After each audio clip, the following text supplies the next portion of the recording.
देखो आ गया है नया साल, आओ सुन लो मेरे यार, चलो हम मनाए पिकनिक, चलो हम मनाए पिकनिक।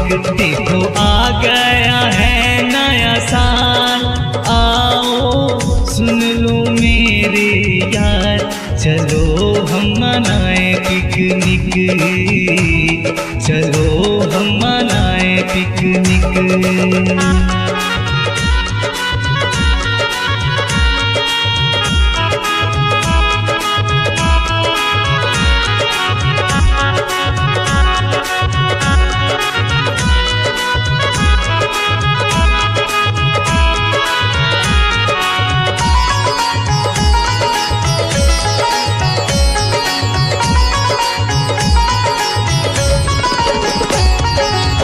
जो भी हुआ है उसे तुम भूल जाओ, साल नया है खुशियाँ मनाओ।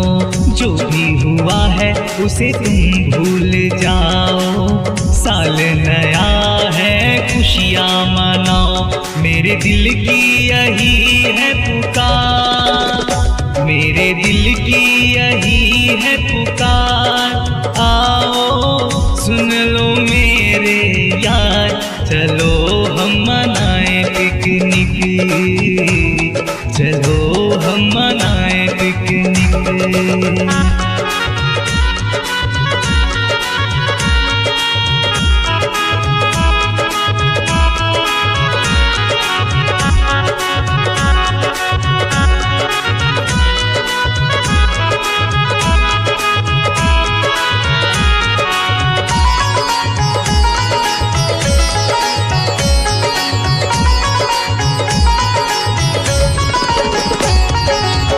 आओ साथी कुछ सोच बनाना है, इस साल हमको कुछ बन के दिखाना है।